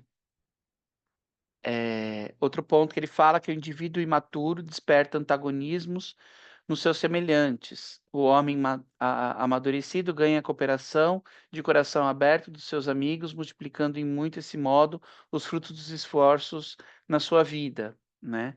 Isso também faz muito sentido. Inclusive, o porquê o próprio Marcos Plan e toda essa coisa fala, e a gente sabe, né, e os reveladores trouxeram dessa questão da gente fazer grupos de estudo, né? Que é justamente essa associação, né? É essa questão de trabalhar os antagonismos, os aprendizados, as diferentes perspectivas, né? O que a gente está fazendo aqui, cada um entende de uma forma, a gente vai se complementando, aprendendo com a visão do outro, né? Então, quando a gente consegue fazer, despertar esses antagonismos semelhantes, né? E trabalhar essa questão da cooperação, né? A gente consegue multiplicar os frutos e os esforços da vida e dos aprendizados, né?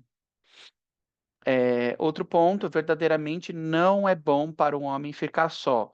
Um certo grau de aprovação e uma certa quantidade de apreço são essenciais ao desenvolvimento do caráter humano, né? E traz essa questão, né? Aqui é muito essa perspectiva, né? Eu comigo mesmo versus eu com o outro, né? Ele está trazendo um pouco dessa reflexão que eu acho uma transição interessante. Ele fala que a mente de um aumenta os seus valores espirituais ao ganhar muito discernimento interior do outro, que é o que eu estava falando, né? Dos grupos de estudo, das discussões, da gente conseguir ter essas trocas. Então, tudo isso faz com que a gente potencialize os resultados. Pode falar, Hélio. Por favor, Eduardo, você explica melhor o primeiro, que é o 2.9, quando diz assim: a associação de personalidades e o afeto mútuo são uma segurança eficiente contra o mal. Então, eu gostaria de entender exatamente de que modo isso é uma segurança contra o mal. E eu vou já acrescentar, eh,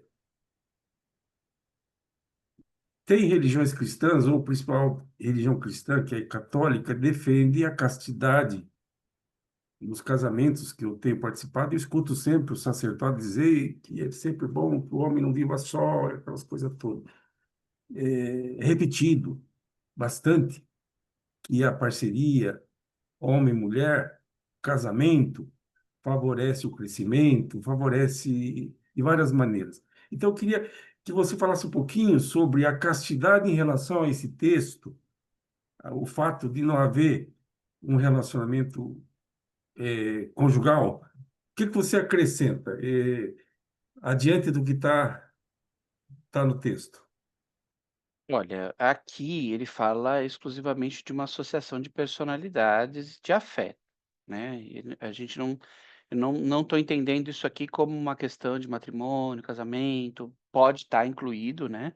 Porque o casamento é uma associação de personalidades com afeto mútuo, né? E ele se traz como uma questão de segurança eficiente contra o mal. Mas o próprio livro, ele tem um documento exclusivo falando a respeito de casamentos, de associações e tudo mais, que faz parte, enfim, de um outro documento, que depois a gente pode até falar a respeito, mas é um assunto muito, muito complexo.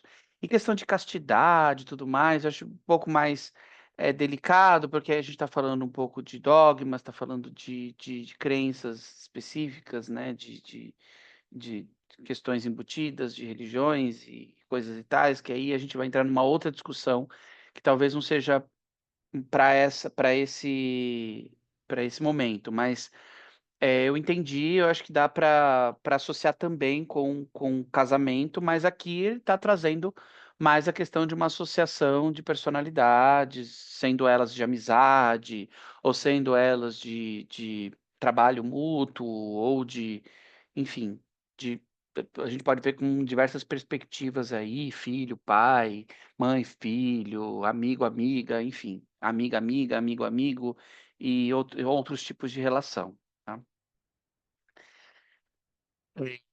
Bom, seguindo aqui, ele também fala que o ser humano amadurecido logo começa a encarar todos os outros mortais com sentimentos de ternura e com emoções de tolerância. Os homens amadurecidos encaram os imaturos com amor e a consideração com que os pais criam os filhos. Acho interessante, porque ele está trazendo aqui numa perspectiva muito interessante. A gente tende, né, o ser humano tende com as adversidades da vida, ainda mais nos dias de hoje. Isso na época, acho que talvez fosse um pouco mais fácil. Nos dias de hoje, com essa loucura que a gente vive, né? Porque a gente vive numa época que eu entendo que é uma época de caos total. A gente conseguir olhar para o outro com um olhar de ternura, em emoções de tolerância, mesmo com as adversidades, as divergências, né? Eh, e olhando para as pessoas, né, que, enfim, estão ainda aprendendo e tudo mais, com um olhar de amor e consideração como os pais criam os filhos, eu acho que é realmente um fator de dizer que sim, é um ser humano amadurecido, né? E é uma reflexão bem interessante. É uma coisa difícil de se aplicar, ainda mais nos dias de hoje. Na época talvez fosse um pouco mais fácil, mas nos dias de hoje fica um pouco mais difícil. Mas concordo, né? É um ser humano amadurecido e essa reflexão faz sentido para mim e realmente é isso mesmo. Vós não podereis esperar obter um sucesso em larga escala, seja no vosso trabalho secular, seja no religioso, a menos que tenhais aprendido como persuadir os vossos semelhantes, como convencer os homens. Devereis, ter tato e tolerância simplesmente. É uma perspectiva, né? Interessante, mas tipo, é complexo, né? Persuadir os semelhantes, né? Em que contexto, né? Ali no texto não fica muito claro, talvez seja um contexto muito da época, né? Mas queria também ouvir a opinião de vocês. O preconceito pode ser eliminado somente se a busca do ego for abandonada e substituída pela busca da satisfação pelo serviço de uma causa que seja não apenas maior do que o ego, mas maior até do que toda a humanidade. Faz sentido, né? Que o preconceito nada mais é do que a gente estar preso a, a, a pensamentos cristalizados, né? Então, quando a gente abandona isso e substitui por uma satisfação de serviço e um olhar para o outro, o preconceito realmente é eliminado. Pode falar, Hélio.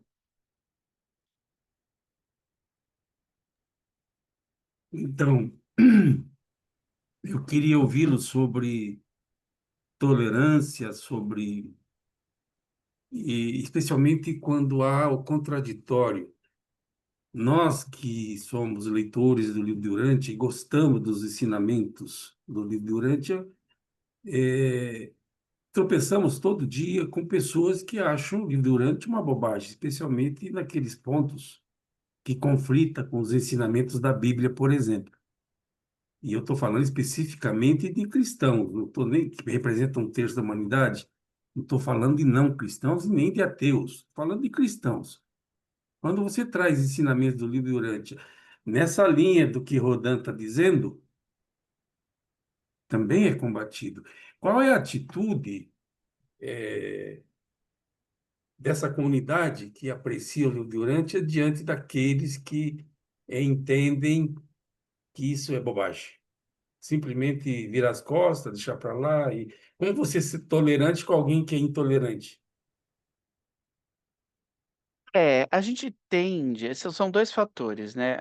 Primeiro deles, né? A gente tende quando a gente tem contato com a revelação, né? Quando a gente tem contato com o livro, muitas pessoas, não estou dizendo que é você, no caso, mas assim, de uma forma geral, né?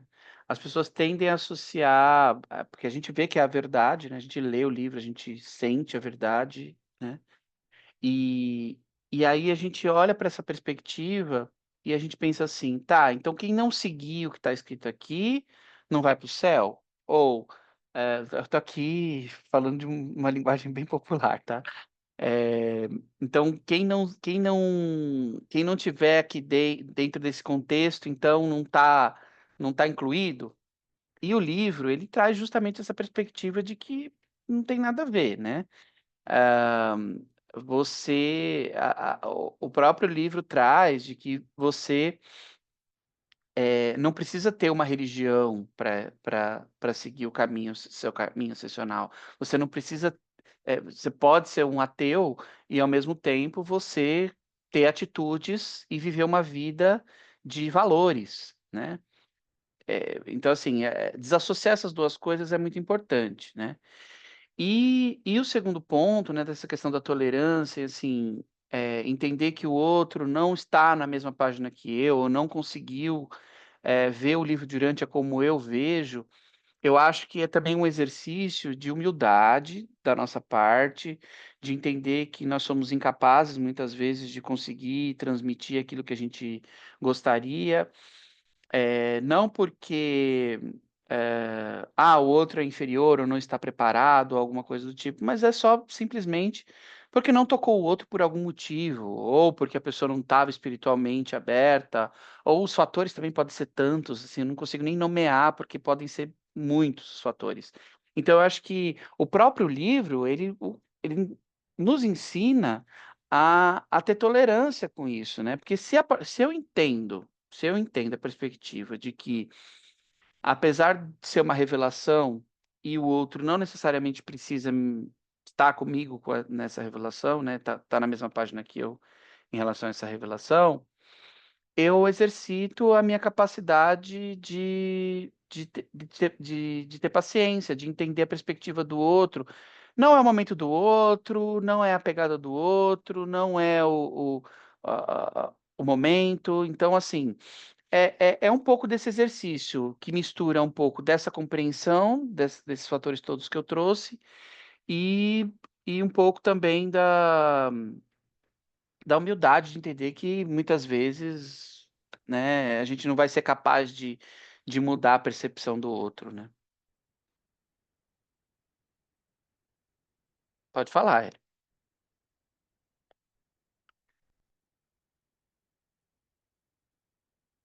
Tá mudo. Então, eu não sei exatamente agora a passagem bíblica, mas tem uma passagem bíblica que ensina os apóstolos de como proceder quando encontrar alguém resistente ao evangelho. Diz o seguinte: saia de Não lá é. e não fique nem com a poeira na sua sandália.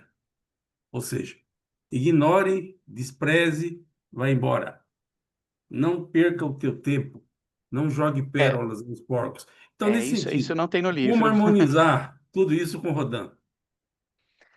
Não dá para harmonizar, porque isso não tem no livro de Urântia, né? Isso é uma perspectiva da Bíblia, né? Então não tem nem como a gente harmonizar, porque não é o que o livro prega e não tem nem como a gente fazer essa correlação, né? Não dá. É como se eu tentasse encaixar uma peça de Lego numa que não tem o encaixe. Não, não tem como, né? A perspectiva do livro é oposta, né? É a tolerância, não é pregar evangelho, nem nada do tipo, né? É fazer com que o Espírito da Verdade atue se ele tiver que atuar e as coisas caminharem como devem caminhar. Caio e Neemias, acho que o Caio levantou primeiro. Só para falar que essa parte que o Aélio disse, ela tem no livro de Dante assim, ela tá, né, quando Jesus dá as instruções para eles do que eles deveriam de fazer, e eles dizem, olha, vocês vão numa cidade, aceitem, se alguém oferecer uma casa para vocês, aceitem, mesmo se essa casa for simples, se alguém oferecer uma melhor casa, não vão, fiquem naquela casa que aceitou vocês. E se Sim, você mas não na chegar perspectiva que ele trouxe. não, não, mas e se você chegar numa cidade que vocês não forem bem recebidos, vão embora da cidade. Jesus fala isso lá, só que na Bíblia simplesmente está isso dito de outra maneira, realmente que ele fala, e é sacuda a areia das sandálias. E eu não sei se eu estou me lembrando mal, inclusive tem um trecho que fala até para amaldiçoar, alguma coisa assim, né? Nossa. Que estaria na Bíblia. Mas essa instrução ela está realmente no livro de Urântia, em Mas de algum outra forma, lugar. completamente diferente, né? É totalmente diferente, exatamente. Totalmente diferente. Não sei se era isso que o Neemias ia falar. Era isso, Neemias? É, sim. E fala mais, fala assim: não apresenteis aos cães aquilo que é sagrado, e nem jogueis as vossas pérolas aos porcos, pois eles pisarão nas vossas gemas e voltar-se-ão contra vós. Pois é, É isso pois aí. é. Então tá ótimo. A perspectiva do livro é muito diferente, é muito diferente. Bom, esses trechos eles destacam a importância das relações interpessoais e enfatizam que a conexão e o afeto entre as pessoas são fundamentais para superar diversidades e que enfrentar problemas sozinhos pode ser mais difícil. Não impossível, mas mais difícil. A maturidade é vista como um fator chave para ganhar a cooperação e afeto dos outros, multiplicando os resultados dos esforços individuais. Rodin reconhece também a necessidade de aprovação e apreço para o crescimento pessoal e que a interpretação entre as mentes enriquece os valores espirituais e o entendimento mútuo. Além disso, a maturidade emocional leva a uma visão mais empática e tolerante dos outros, tratando os menos experientes com amor e consideração. A habilidade de persuadir e convencer os outros é considerada essencial para o sucesso em todas as áreas da vida, requerendo tato e tolerância. E o preconceito e o egoísmo podem ser superados por meio do comprometimento com causas maiores que transcendam o interesse próprio e até mesmo a coletividade humana, indicando um caminho para a realização pessoal e a contribuição significativa para a sociedade, que é o gancho que eu geralmente dou já para o próximo, que vai ficar para o próximo encontro, né, que é o 6, que aí ele vai entrar em questão de família, sociedade, né, que é o outro e tudo mais. Mas eu queria ouvir um pouco de vocês, do que a gente viu até agora. Não sei se vocês têm mais alguma curiosidade, mais algum ponto para trazer. A gente ainda tem uns minutos aí. Daniela, pode falar. Então, Eduardo, eu guardei para comentar agora, mas foi um ponto anterior que, na verdade, foi um comentário teu, mas que tem a ver com o que foi lido, que tu falou que era na parte da meditação, né? Que o Rodin falava que a meditação faz a gente ter mais contato com o espírito. Aí ele levantou a questão de que espírito seria esse. E aí eu até coloquei no chat que eu perguntei, a Sueli respondeu, disse Jesus meditava para ter contato com quem? Era com o pai? A Sueli confirmou que sim, e eu falei, então eu acredito que a meditação que o Rodin estava se referindo, e essa que a gente costuma entender no dia a dia de hoje, é exatamente para a gente se comunicar com o pai também. Mas aí tu foi e comentou, né? Ah, eu medito e tudo, só que a gente costuma cair na armadilha de que tá ouvindo o ajustador, porém o próprio livro incentiva a gente a ficar naquela coisa, olha, é melhor você achar que não do que você achar que sim. Uhum. Só que aí eu também levanto a seguinte questão, você tentar ser o mais breve possível, mais objetiva. Antes de chegar no livro de Urântia, eu já buscava, tinha muito esse desejo de ouvir Deus, de ouvir Jesus e tudo. Quando eu cheguei no livro de Urântia, que eu escutei essa parte em que ele fala, olha, não sei o quê, como nas suas palavras, ó, é uma armadilha e tudo, você pensa que é, mas não é. Mas, ao mesmo tempo, isso daí fica, assim, uma coisa que acaba fechando você, se você sempre ficar nesse negócio de, poxa, você acaba de meditar, ou você está mesmo em oração, em prece, buscando uma comunhão, e você vai e escuta ou sente lá aquela coisa, e fala, não, mas isso aqui não é o meu ajustador. Não, porque o livro de Urântia, ele também, ele diz não sei o que e tal. Mas aí surge aquela questão, assim, o ajustador do pensamento, ele não vai te falar para tu fazer uma coisa ruim. Ele não vai te falar de uma maneira que tu se sinta mal, ele não vai ser agressivo, não é uma voz agressiva, não é uma. Então eu acho que quando a gente chega nessa parte que o livro de Urante alerta a gente, não é pra gente ficar achando, isso é coisa. Não, não é o ajustador e tudo, porque senão perde o sentido da coisa, entende? Eu acho que dá para você saber que não é um ajustador quando você não está ouvindo uma coisa ruim, mas não sempre negar essa questão de que É, você é, pode estar ouvindo um ajustador, porque senão é que fecha muito é, você. é que assim, Dani, existe uma armadilha aí, né? Eu, ao longo da minha experiência, eu aprendi uma coisa, e foi a duras penas. Eu sei que parece que eu tô falando uma coisa que não tem nada a ver, mas eu vou fazer a conexão. Antes eu ficava pensando assim, mas por que que fulano fez tal coisa? Por que que ciclano fez tal coisa? E antes eu falava assim, porque a pessoa é mau caráter. Não vou dizer que não existem pessoas mau caráter, existem muitas nesse mundo. Mas eu digo assim, antes eu julgava, falava assim, é mau caráter, é isso, é aquilo, não fez porque foi negligente, porque não sei o quê. E ao longo dos anos eu comecei a perceber que a perspectiva era muito diferente para mim. Eu comecei a ver que muita gente não fazia as coisas, não é porque elas eram incapazes, não é porque elas eram mal intencionadas, mas muitas daquelas coisas era porque ela não conseguia, porque ela não teve aquilo, ou porque não teve pela família, porque ela vai dar para o outro amor se ela não teve amor. Como que ela vai fazer? Tem coisas que, assim, a gente cobra do outro, a gente espera do outro, baseado na nossa regra, na nossa perspectiva, e não necessariamente essa expectativa vai ser alcançada, parte da nossa perspectiva. Por que que eu estou trazendo isso? Porque quando eu entendi esse mecanismo, que as pessoas, muitas vezes, elas fazem o melhor que elas podem, né? Muitas vezes, elas fazem o melhor que elas podem. Elas só não fizeram o melhor de acordo com a minha régua. Mas muitas vezes aquilo que eu tô achando que é uma atitude errada, muitas vezes é o que a pessoa consegue fazer. É o que ela teve, é o que ela foi oferecido a ela, foi o que ela teve de família, foi o que ela conseguiu fazer. Por que que eu estou falando disso, né? Porque quando eu entendo esse mecanismo, que as pessoas tentam muitas vezes fazer o melhor que elas podem, às vezes não é o suficiente, e isso inclui a gente mesmo, eh, eu entendo também que as pessoas elas podem ter boas intenções, ela achar que ela está pensando ou fazendo a coisa certa, e muitas vezes ela está muito equivocada. Então, o sentimento dela naquele momento pode ser um sentimento de que, putz, eu estou fazendo a coisa certa. O sentimento é bom, eu estou sentindo uma coisa boa aqui dentro. Não pode ser uma coisa ruim, é do ajustador. Eu estou recebendo uma mensagem, ou sei lá o quê, que para você talvez seja uma coisa que seja boa, mas que quando você vai ver, e o tempo vai dizer, às vezes você chega à conclusão de que não foi a melhor escolha, né.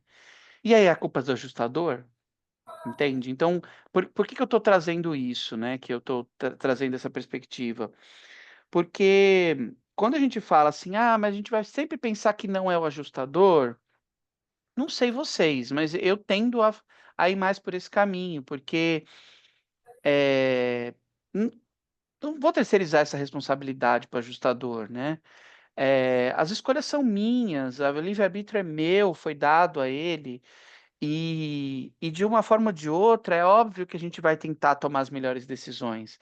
Então eu acho que essa comunhão, ela serve muito mais para a gente pedir, né, primeiro agradecer, né, e depois que agradeceu, pedir discernimento, pedir consciência, falar: "Olha, isso aqui é o melhor que eu posso fazer, essa na minha consciência aqui nesse momento, é o que eu acho que é o correto. Se não for, por favor, me dê um sinal ou tira da minha frente aquilo que de repente não vai ser produtivo. Estou aqui para aprender, quero aprender nesse processo". Eu acho que esse processo de comunhão, né, de meditação, é muito mais válido do que achar que eu estou recebendo uma comunicação, porque a gente cai nessa armadilha, né, a gente vai tentar fazer o melhor sempre, né. E aí esse melhor nem sempre é o certo, né. Então tudo isso eu sei que parece que não sei se vocês captaram o que eu quis dizer, mas é um pouco desse mecanismo que eu acho que a gente tem que ter muito cuidado, porque a gente nunca vai conseguir afirmar que é o ajustador, nunca, nunca, nunca, nunca. Muito provavelmente o livro já fala, muito provavelmente quando a gente tem certeza, não é, entende? Então vamos tentar fazer o melhor que a gente pode. E o que eu aprendi também é que quando a gente trabalha com serenidade, quando a gente para e pensa, putz, será que eu fiz a coisa certa ou não e tal, não sei o quê, os caminhos vão se abrindo, às vezes por um lado, por outro, às vezes a gente continua, eu até hoje, vixe, erro pela dor, né, pelo amor, pela dor, e vou indo, vou entre erros e acertos, porque essa é a nossa condição humana, entende? Então, um pouco disso. Não sei se respondi a sua pergunta. Respondeu. E é exatamente nesse ponto que eu também me respondia dessa maneira. É exatamente neste ponto que fica a encruzilhada, porque assim, se eu tô aqui, aí eu começo a pedir, oh, me dá sabedoria, me dá isso, me dá aquilo, e eu começo a colocar na minha cabeça que isso não é o ajustador que tá falando. Eu entendi tudo que tu tá falando, mas eu tô trazendo só um outro ponto de vista. Eu não vou estender, não, porque não é um jogo de convencimento. Cada pessoa Sim. sabe como que você lida, né, com o seu negócio e tudo, e tá tudo certo. O importante é tentar evitar essa coisa de estou recebendo uma comunicação e tentar entender o ajustador como algo sutil que vai agir, como o Caio falou, muitas vezes durante a noite, durante o sono, que muitas vezes vai trazer um discernimento aqui, outro ali, um sentimento de estar fazendo a coisa certa em alguns momentos, um momento de sentir que está sendo justo em determinadas decisões. E tentar fazer isso no mais pleno da sua consciência, porque entrar em contato com o ajustador não é entrar em transe e achar que é a falta de consciência que vai me trazer o contato com o ajustador. É o contrário, o ajustador, ele atua a partir da nossa consciência e das nossas atitudes, né? Então eu acho que o principal é entender que o trabalho dele é sutil, que muitas vezes a gente não vai perceber, mas que a gente vai sentir. E que muitas vezes a gente não vai conseguir discernir, mas a gente vai entre erros e acertos fazendo o nosso melhor. E uma hora a gente acerta. E muitas vezes a gente vai errar, porque a gente é ser humano e muitas vezes vai e o caminho é cheio de pedras. Basicamente é isso. Então a gente vai tentando se desviar das pedras muitas vezes e vai seguindo o nosso caminho, do jeito que a gente acha que tem que ser. Porque querendo ou não, não é o outro que vive a nossa vida, né? É sempre a gente a partir das nossas perspectivas. E quando a gente entende que a gente está vivendo num mundo isolado, é, e sem comunicação e que a gente tem que tomar decisões e a gente se vê nessas encruzilhadas, a única coisa que me vem à cabeça, eu fico até emocionado, porque realmente é muito isso, é a coisa do agodonteiro, né? A coisa da sua fé e você acreditar, sabe? E seguir em frente e poder ter forças para seguir, para tomar decisões, muitas vezes certas ou erradas, mas acreditando em Deus e fazendo aquilo que a gente consegue fazer de melhor. Eu acho que essa é a palavra inspiradora que se eu pudesse falar seria isso. Agora, acreditar que eu estou recebendo uma comunicação direta, isso às vezes me soa até petulante, porque o ajustador nada mais é do que um fragmento do Pai, e a gente ainda está começando a nossa existência, a gente ainda está entendendo o que é existir. Então é um pouco dessa humildade, de entender esse processo, entender esse momento enfim, e seguir a nossa jornada. É mais ou menos isso. Leopoldo, pode falar. Até eu estou impressionado com a aula que vocês dois deram aí agora, ótima, viu? Muito boa. Mas, na realidade, eu já estava com alguma coisa assim para falar, mas é rápido, porque eu noto o seguinte no Rodin, a inteligência dele, né? Porque na época dele também tinha outros filósofos, nós sabemos disso. Tinha o Apolônio de Tiana, foi contemporâneo dele, da era dele, Flávio José, e vários outros também, né? Mas a inteligência do Rodin é uma coisa impressionante. Você vê que ele começa a falar sobre o animal, né? Devagarzinho ele vai levando, vai nos colocando numa situação que a gente vai realmente aprendendo a entendê-lo, né?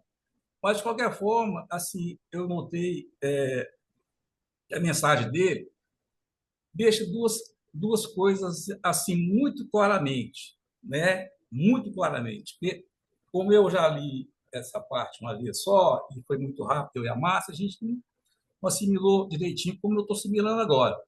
Mas as mensagens que ele deixou, que eu estou realmente confirmando agora, é o seguinte: é igual o Paulinho Pedra Azul fala, a gente tem que. A gente vive no plano material, mas também a gente está preparando para entrar no plano espiritual.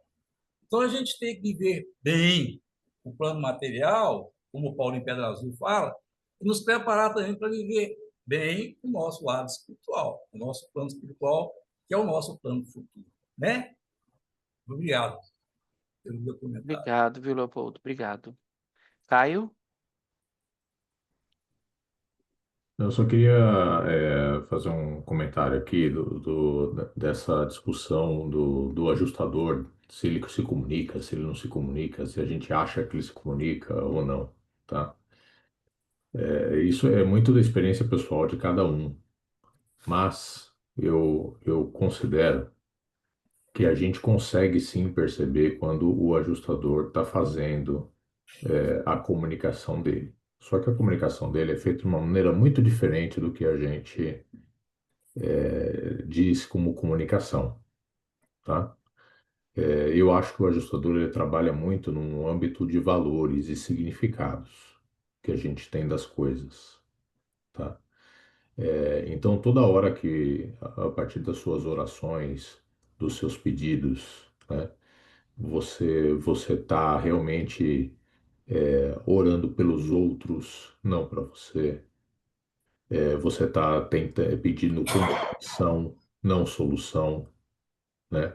Você está pedindo força para ter um melhor entendimento, não, de novo, um milagre que caia. E depois você consegue, com o tempo, porque isso aí demora, tá? Não é uma coisa rápida.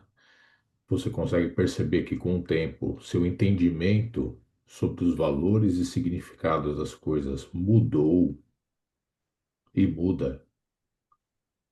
Aí você vê que o ajustador está fazendo o trabalho dele. Porque é um crescimento e é uma coisa dinâmica, ele não é uma coisa fixa, né? Não é uma questão de teologia.